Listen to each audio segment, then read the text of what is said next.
Shalom Israel. Call Halal Yahweh Bahashem Yahweh Shai Bahashem Rakah Quadash.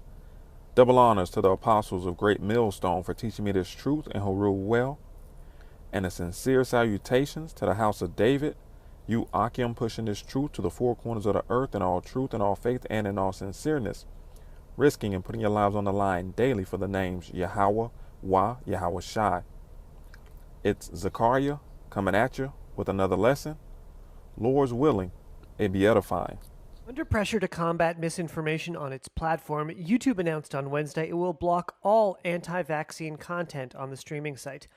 YouTube already cracked down specifically on COVID-19 vaccine misinformation, but will now target content alleging that long-standing, commonly used vaccines cause chronic health effects.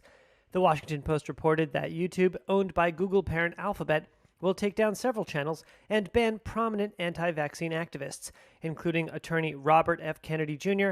and Joseph Mercola, who have long been high-profile figures in the anti-vaccine movement.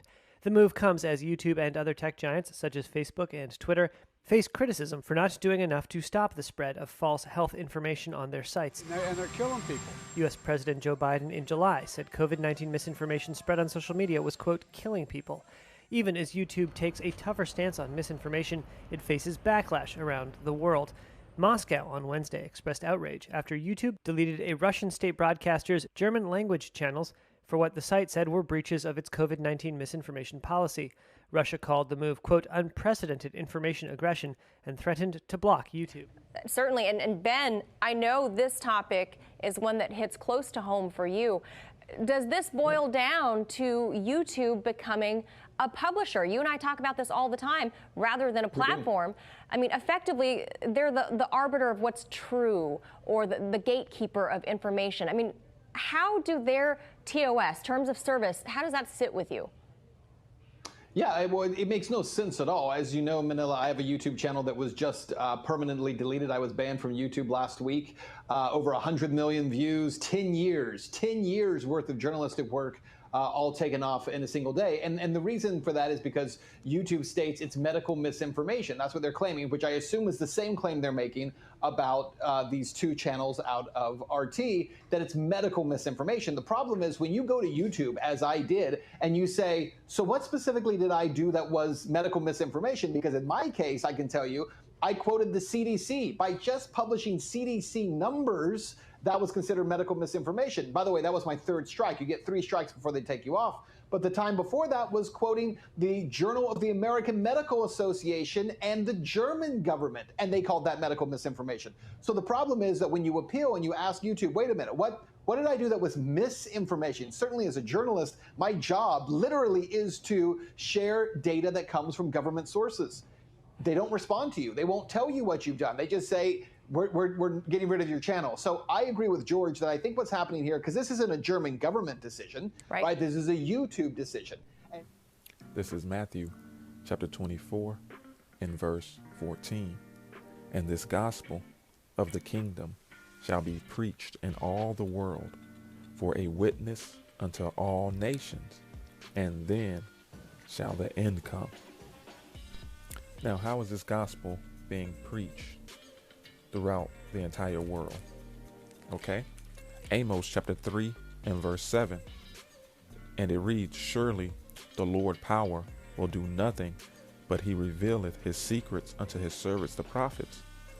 Okay, so you witness the Lord's prophets out on the highways and byways pushing this truth week in and week out. So even though there's camps in all these different states and all these different countries all around the world, there's still not enough camps to reach all the people on the face of the earth. Okay, therefore the Lord created the internet, okay, which the Bible refers to it as the unicorn, all right, to reach all the people around the world and on the face of the earth. Okay, so through the street ministries and through the internet, which the Bible refers to as the unicorn, this is how this gospel is going to be spread throughout the 4 corners of the earth. Okay, and not only to seal the elect of Israel, but also to mark the two-thirds of Israel, okay? And, these heathen nations. So the point that I'm trying to get across is that the internet, primarily YouTube, has been very, what's the word I'm looking for, instrumental into spreading this truth and waking up Akim and Akwa, all right, to being Israelites and to their heritage, and ultimately to this truth. Okay, it's been a very precious tool, and this is going to lead us to Amos chapter 8 and verse 11, and it reads, "Behold, the days come, saith the Lord power, that I will send a famine in the land, not a famine of bread, nor a thirst for water, but of hearing the words of the Lord Yahweh." All right. And the primary way of hearing the words of Yahweh are through his prophets and their video epistles that are on the internet, primarily YouTube. And there's some on other platforms also. Okay. But it was, like I said, it's primarily YouTube. And you can see pertaining to Revelation chapter 12 and verse 12 that this is part of this devil, meaning deceiver, coming down with great wrath because he knows that he has but a short time. Okay. And they're using misinformation and these different type of titles to strike videos and things of that nature. But ultimately, it's going to come to a point where this truth and all these videos and all these pages are no longer going to be easily accessible. And ultimately, they're going to be wiped off the face of the internet, man. Okay? There will not be any access to this truth, to this knowledge, wisdom, and understanding, okay, that the elders and apostles of Great Millstone are dishing out, okay? So this is why we say, eat the roll, eating while the eating is good, eating while the buffet is full, all right? Okay, so it says, not a famine of bread, nor a thirst for water, but of hearing the words of the Lord.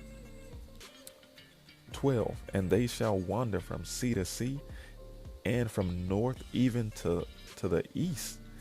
They shall run to and fro to seek the words of the Lord Yahweh, and shall not find it. Okay, because once Jacob's trouble is in full bloom, the prophets are not going to be on the highways and byways trying to teach any longer. Okay, the Lord is going to withdraw his men from the highways and byways. Okay, and once that time comes, that's the door sealing the door of the spiritual ark. Okay, all right, that grace period is ended. And once that happens, it's too late. Okay, let's read 12 again. And they shall wander from sea to sea, and from the north even to the east. They shall run to and fro to seek the word. All right, what do you think they're going to be running to? Looking for Bibles? No, they're going to be looking for the men of the Lord's. Okay, the prophets that the Lord reveals his secrets to break things down for them so that they can understand it. But in those times, the Lord, like I said, are going to withdraw his men. And even by some chance, if they find a man of the Lord or see a man of the Lord, we're not going to be willing to try to explain and break down these scriptures to you in the midst of Jacob's trouble. Okay, this is why the Lord said in Ezekiel, the 3rd chapter, in the 26th verse, he said, "And I will make thy tongue cleave to the roof of thy mouth, that thou shalt be dumb, and shalt not be to them a reprover, for they are a rebellious house." Okay, So even if a man, a prophet of the Lord wanted to, the Lord is going to make our tongues cleave to our mouth in that time. Okay? Because man's goings is of the Lord. So that's why we tell y'all to get this truth while it is readily accessible. Okay? Before not only the famine of the word come, but the famine of actual food. Okay? It's going to be some dire times. And in those times, no one's going to be out trying to teach the truth. All right? So while you yet have liberty in your leisure time, you know, watch these videos, eat this roll. Okay? Eat the roll. All right? Scarf down these scriptures and learn, because there's not a lot of time. This is the book of Deuteronomy 32 and start at 14. And for the precious fruits brought forth by the sun, and for the precious things. This is the breakdown of all the 12 tribes and how they're gonna be at the end of this thing in the last days. Go ahead. And for the precious things put forth by the moon. That's talking about the tribe of Ephraim. Go ahead. And for the chief things of the ancient mountains, and for the precious things of the lasting hills, and for the precious things of the earth and the fullness thereof, and for the goodwill of him that dwelt in the bush. Let the blessing come upon the head of Joseph and upon the top of the head. I'm sorry. Let the blessing come upon the head of Joseph and upon the top of the head of him that was separated from his brethren. Read that again. It says, let the blessing come upon the head of Joseph and upon the top. Who's the head of Joseph? Joseph had what? Two sons. He had Manasseh first, and he had Ephraim second. He took his two sons for his father Jacob to bless them, right? So now, Jacob put his right hand on top of Ephraim, and his left hand on top of Manasseh, saying this is going to be the first blessing, and this is going to be the second blessing. So what happened was, Joseph said, no, that's the oldest boy. But Jacob said, no, that was the Spirit. The Spirit set it up that Ephraim was going to be the head guy, or the head tribe over Manasseh. Go ahead. Let the blessing come upon the head of Joseph and upon the top of the head of him that was separated from his brethren. His glory is like the firstling of his bullock, and his horns are like the horns of unicorns. His horns are like the horns of unicorns. Go ahead. With them he shall push the people together to the ends of the earth. So what is a unicorn? A unicorn means one horn. Now, this is another internet scripture. Yeah. Because how do you go on the internet? What do you use to go on the internet? You go to the cable company, you pay them a bill, right? And then you get that signal, right? When you go to pay your cable company at the cable place, they got a big, what do you call that? Satellite dish. Yeah. And you know what that's called among technicians? They got that big satellite dish, and they got a stick coming out of it. And that stick is called a feed horn. So the signal can go up into the sun, which you read about in Psalms 19, right? And from the sun, we can watch RT from Russia. The satellite from Russia goes to the sun, or satellite, and it comes to our area, then it's distributed among all the houses that have cable. All right? So how the mass of the people wake up to this in all these different states, and we ain't go to them states? Because of the unicorn horn, man. Read it again. It says, his glory is like the firstling of his bullock, and his horns are like the horns of unicorns. With them he shall push the people together. With them he shall push the people together. The Most High is using the internet to push the people together. Go ahead. To the ends of the earth. To the ends of the earth. Because what does it say? That's in Matthew. I think it's either Matthew 10 or Matthew 25. It's Matthew 10 where it says, we shall not go over all the seas of Israel. Right. Give me that. And when you get it, let me know. Go ahead, Al. It says, and they are the 10,000. See, Nate don't know these scriptures, man. Nate don't know these scriptures. He don't know nothing about the unicorn. Spirit ain't working with him. He ain't never worked for a cable company. He don't know. He don't know how to put them together. That's right. Go ahead. And they are the 10,000s of Ephraim, and they are the thousands of Manasseh. He can't sing the song. He can't sing that song. Now give me Job. Job 39, and I'll start around 7. He scorneth the multitude of the city, neither regardeth he the crying of the driver.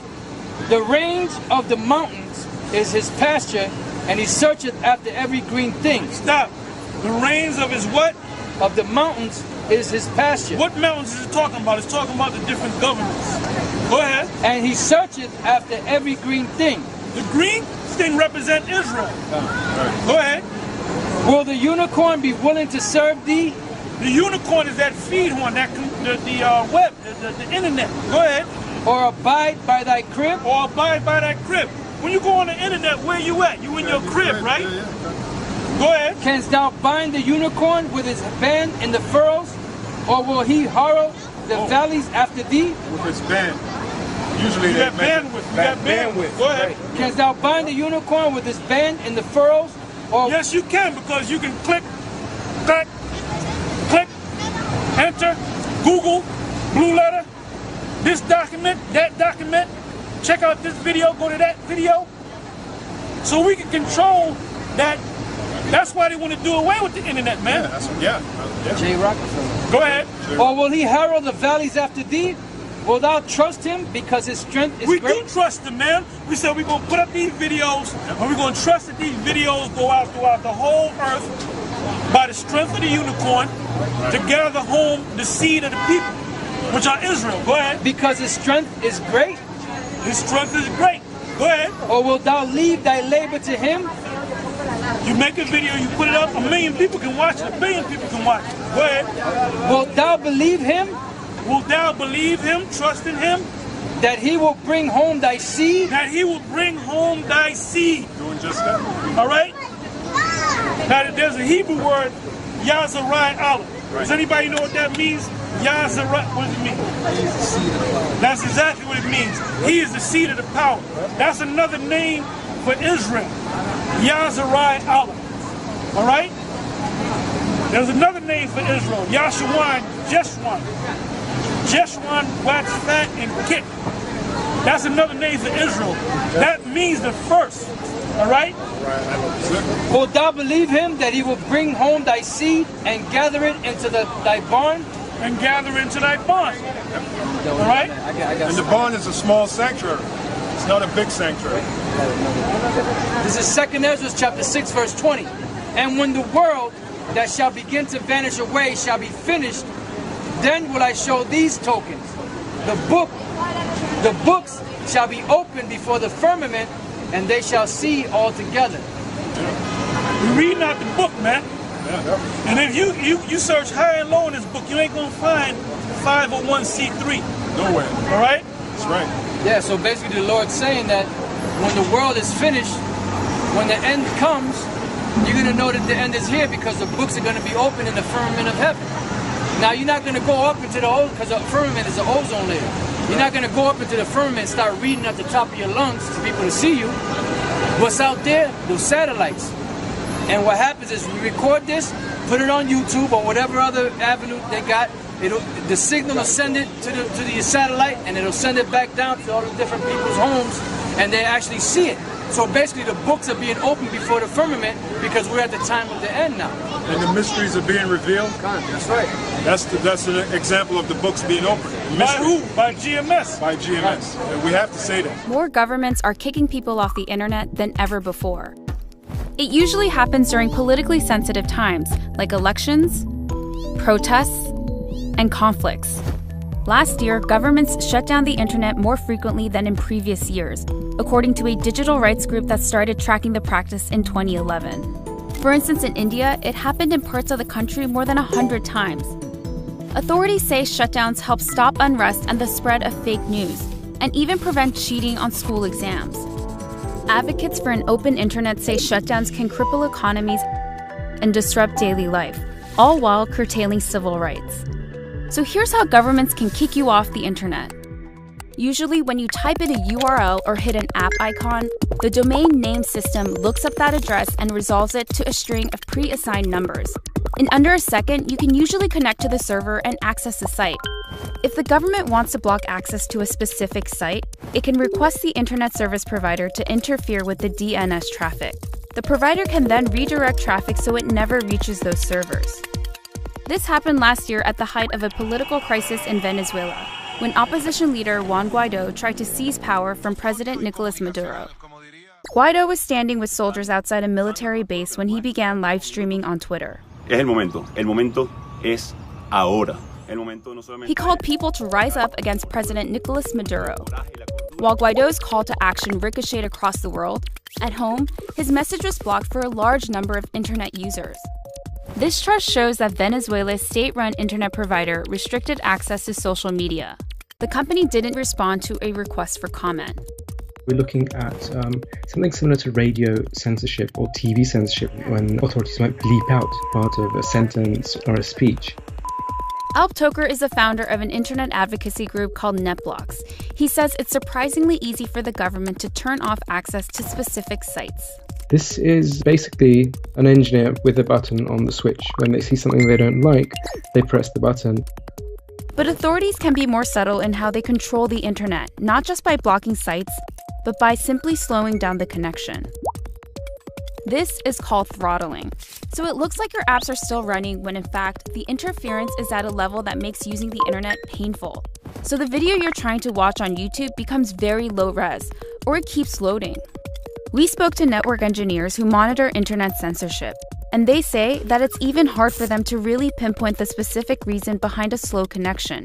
And they say that's likely why some governments have turned to throttling to shrug off accountability.